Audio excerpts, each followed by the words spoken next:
நமக்கு நேயர்களுக்கு வணக்கம். நான் உங்கள் வீரசிங்கம்.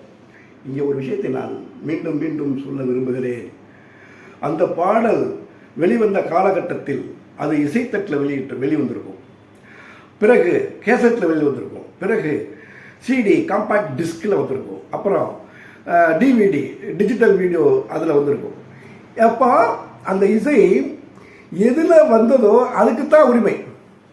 இசைத்தட்டில் வந்துச்சு, இசைத்தட்டு போய் அடுத்த வடிவம் வந்துருச்சு. அடுத்த வடிவம் வரும்போது இசைத்தட்டினுடைய அக்ரிமெண்ட்டை ஆட்டோமேட்டிக்காக காலாவதி ஆகிடும், க்ளோஸ் ஆகிடும். கேசட் உரிமம் கேசட்டில் பயன்படுத்தக்கூடிய அந்த காலகட்டம் போன போது அந்த கேசட் உரிமம் கேன்சல் ஆகிடும். டிவிடி அப்படித்தான், சிடி அப்படித்தான். இப்போ டிஜிட்டல் வந்துருச்சு. டிஜிட்டல் ரெக்கார்டிங் டிஜிட்டலில் இப்போ நம்ம பாட்டெல்லாம் கேட்டுக்கிட்டு இருக்கோம். ஆக ஏதோ பழைய ஒரு அக்ரிமெண்ட்டை வச்சுக்கிட்டு நான் அங்கே வாங்கிக்கிட்டேன், இங்கே வாங்கிக்கிட்டேன், எங்கே வாங்க, அதை யார் இசைமிச்சா அவர்கிட்ட ஒரு தகவல் நீ சொல்ல வேண்டாமா? இவ்வளவு ஒரு இந்த அதாவது என்ன சொல்கிறது, தவறான வார்த்தையை பயன்படுத்தக்கூடாது. நான் ரொம்ப யோசிக்கிறேன். அதாவது ஒரு முறை எங்கள் டைரக்டர் பாரதிராஜா இசை இயக்குனர் இளையராஜா இயக்குனர் பாரதிராஜா சார்ட்ட பேசிகிட்டு இருக்கும்போது அவர் சில விஷயங்கள் நான் சொல்லுவார். அதாவது ஏன் இயக்குனர் இளையராஜான்னு வந்துச்சுன்னா, இளையராஜாவையும் பாரதிராஜாவையும் எங்களால் பிரித்து பார்க்கவே முடியாது. அதனால் பாரதிராஜானா அது இளையராஜான்னு பேசிட்டு இருப்பார் எப்போ பார்த்தாலும். அவர் நான் ராஜா சார்கிட்ட கூட சொல்லியிருக்கேன், சார் உங்கள் ஃப்ரெண்டு இப்படி தான் சொன்னேன், உங்கள் ஃப்ரெண்டு எங்கள் டைரக்டர் உங்களை பற்றி பேசாமல் இருந்ததே இல்லை சார் அப்படின்னு. என்னுடைய மத்திய சென்னை படத்துடைய ரீரெக்கார்டிங் காலகட்டத்தில் இப்போ நான் அவர்கிட்ட சொன்னப்போ அவர் சொன்னார், என்னை பற்றி பேசாமல் அவங்களால இருக்க முடியுமா அப்படின்னாரு. அதாவது எப்படின்னா அவங்களுக்குள்ள ஒரு நட்பை வெளிப்படுத்தும் விதமாக அது இருந்தது. அது மாதிரி அப்போ பாரதிராஜா சார் 16 வயதுங்கிற ஒரு படத்தை அவரே ரீமேக் பண்ண ஹிந்தியில் அவரே டைரக்ட் பண்ணார். அந்த படம் போகலை. அப்போ அது என்ன ரீசன்னா, ரீமேக்குங்கிறது அது ஒரு எரிச்சலான வேலையாக டேரக்டர் அது அங்கே அதாவது இன்னும் சொல்லப்போனால் அதே 16 தெலுங்கில் வேற ஒரு டைரக்டர் முன்னணி இயக்குனர் இன்றைக்கி பெரிய 100 படங்கள்லாம் தாண்டிட்டார் அந்த டைரக்டர். அவர் பேரை சொல்ல நான் விரும்பலை. தெரிந்தவர்கள் தெரிந்து கொள்ளுங்கள். அவர் ரீமேக் பண்ணிவிட்டு அதே படத்தை எங்கள் டைரக்டரே போட்டு காமிச்சிருக்காரு. அப்போது டைரக்டர் பயங்கர டென்ஷன் ஆகி அந்த படம் முடிஞ்சோன்னு அவரோட சண்டை போட்டு, என்னையா படம் பண்ணி வச்சுருக்கேன், என் படத்தை ஏன் சிதைச்சிட்டேன் அப்படின்னு சொல்லி சண்டை போட்டு சொல்லி அப்போ சொன்னார், யோ அவங்களுக்கு வேணால் அந்த படம் சிறப்பாக இருக்கலையா, இது ஒரிஜினல் ஃபில்மையா, அது ஒரிஜினல் ஃபில்மை ரீமேக் பண்ணுறது தான் எடுத்த வாந்தியை தானே திங்கிற மாதிரியா, அது நான் எனக்கு அந்த ரீமேக்கு பிடிக்கல, அதனால தான் அந்த 14 பிறகு நான் பண்ண மாட்டேன். இப்போ நான் சொல்கிறேன், தான் ஒருத்தர் வாந்தி எடுக்கிறது அந்த வாந்தி இன்னொருத்தர் திங்கிறது மாதிரி தான் அந்த இந்த மாதிரியான ஒரு திருட்டு வேலை. அப்புறம் இன்னொரு விஷயம் அவர் சொன்னார், திருக்குறள்னா திருக்குறள், அது திருக்குறள் தான், அதுக்கு நீங்கள் விளக்க உரை மட்டும்தான் எழுத முடியும், இன்னொரு திருக்குறள் எழுத முடியாது. அது போன்றது தான் சிறந்த கலைப்படைப்பு. ஒரு 16 வயதிலே பாரதிராஜாவோட 16 வயதிலே ஒரு கிழக்கே போகும் ரயில், ஒரு முதல் மரியாதை, வேதம் புரிது, கிழக்கு சீமையிலே, இது போன்ற படங்களை இன்னொரு முறை யாராலும் எடுக்கவே முடியாது. அது போன்றது தான் இசைஞானியுடைய இசை. அந்த இசையை நீ அப்படியே எடுத்துக்க, அதை நான் அப்படியே எடுக்க மாட்டேன். அதாவது எப்படின்னா அப்படியே எடுத்தால் நான் காப்பி பண்ண மாதிரி ஆகும், நான் அதில் ரீமிக்ஸ் பண்ணிக்கிறேன், அதை சேர்த்துக்கிறேன். அப்போ இந்த ஒரிஜினல் அந்த வெர்ஜினிட்டி இருக்கு இல்லையா, அந்த கற்புத்தன்மை, அதை கெடுப்பது ரொம்ப தப்பானது. இளைய தலைமுறைகளுக்கு தெரியாது பழைய பாட்டெல்லாம். அதாவது நான் பாட்ட மாதிரி அந்த படத்துக்கு நான் தான் மியூசிக் எடுத்து எப்படி ஒன்றால் போட்டுக்க முடியுது? அதாவது அது ஒரு தடவை இசைஞானி இளையராஜா சாரே ஒரு பத்திரிகைக்கு பேட்டி கொடுக்கும் பொழுது, உங்கள் பாடல்களை காப்பி அடிக்கிறாங்களே, அதை பற்றி நீங்கள் என்ன நினைக்கிறீங்க அப்படின்னு கேட்டப்போ, இல்லாதவர்கள் பிச்சை எடுக்கிறார்கள் அப்படின்னு சொன்னார் ராஜா சார். அப்புறம் இன்னொரு முறை அது பேசும்பொழுது அதாவது எப்படின்னா இல்லாதவங்க பிச்சை எடுக்கிறாங்க. அப்புறம் ஒரு வார்த்தையை சொன்னார், அது கொஞ்சம் கடினமான வார்த்தை தான், ஆண்மை இல்லாதவர்கள் அப்படின்னாரு. ஆண்மை மீன்ஸ், ஆண்மைன்னா புள்ள வைக்கிறது மட்டும் ஆண்மை இல்லை. ஆண்மை என்பது பொட்டான்ஷியாலிட்டியை சொல்லக்கூடிய ஒன்று, பொட்டான்ஷியாலிட்டியை சொல்லக்கூடிய ஒன்று.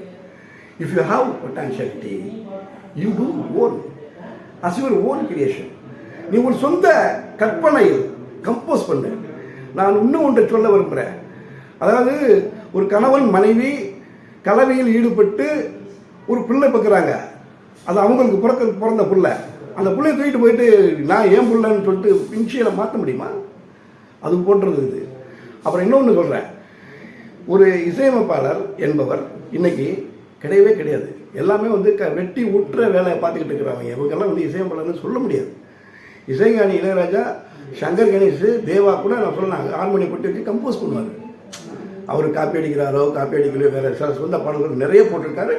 நான் அவரை குறை சொல்லலாம் இல்லை. இளையராஜாவுக்கு முன்னதாக இருந்த சங்கர் கணேஷ், ஐயா MS Viswanathan, V Kumar, KV Mahadevan, எத்தனையோ இசை ஜாம்பவான்கள் இருக்காங்க. அவங்கெல்லாம் வந்து ஒரு சிச்சுவேஷனை சொல்லி அதுக்கு வந்து அந்த கற்பனையை உள்ளே வாங்கி தன்னுடைய கற்பனையை சேர்த்து ஒரு பாட்டை போட்டு அந்த பாடலை வந்து மக்களுக்கு கொண்டு சேர்த்தாங்க. ஒவ்வொன்றும் புதுசாக இருந்துச்சு, தேன் மாதிரி இனிச்சது. இன்றைக்கி வந்துட்டு இப்போ ஒரு என்னுடைய நண்பர் காலையில் கூட எனக்கு ஒரு விஷயத்த சொன்னார். அது வந்து ஒரு பேர் சொல்ல விரும்பலை. அவர் ஒரு இசையமைப்பாளர். அவர்கிட்ட ஒரு படத்துக்காக ஒரு டாக்குமெண்ட்ரி படமான்னு தெரியல, ஒரு பாட்டுக்காக போயிருக்காங்க.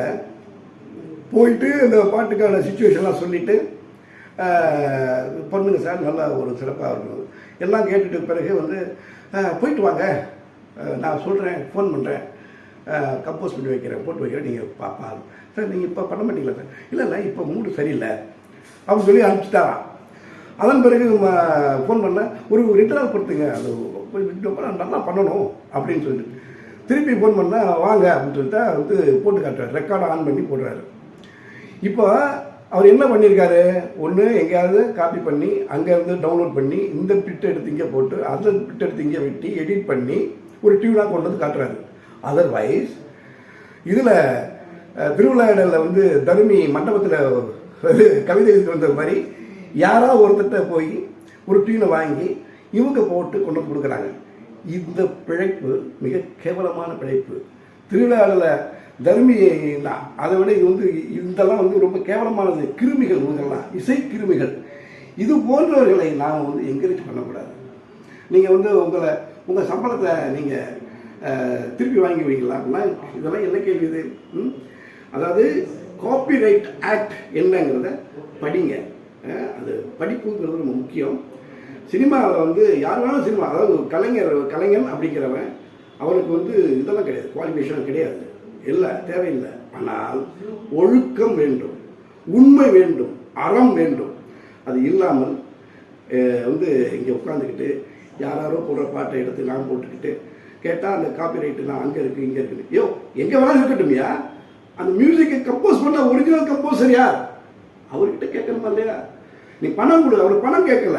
இன்னொரு விஷயம் சொல்கிறேன், இவர் ஏன் பணம்னு அதை இது பண்ணுறாரு அப்படின்னு. பணம் ஏன் அவர் பண்ணக்கூடாது?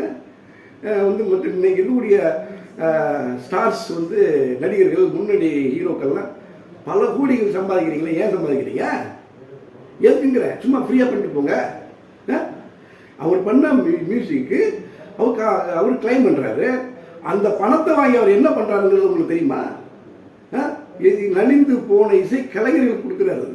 அதை வந்து நீங்கள் கொடுக்குற காப்பிரைட்டு அவர் வச்சுக்கல, நம்ம இசை கலைஞர்களுக்கு தான் கொடுக்குறாரு.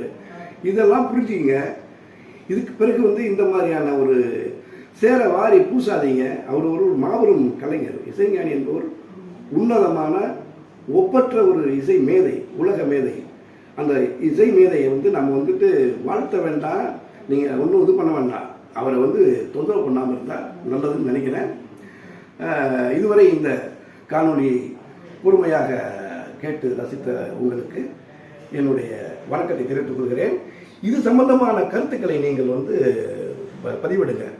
நான் வந்து ஒவ்வொருத்தரும் ஒவ்வொரு கருத்துக்களுக்கும் அந்த கருத்துக்களை நீங்கள் பதிவிடுங்க. நன்றி, வணக்கம். அன்பான தமுக்கு நேயர்களுக்கு வணக்கம். தமுக்கு சேனலை சப்ஸ்கிரைப் செய்து தொடர்ந்து ஆதரவு கொடுங்கள். நன்றி, வணக்கம்.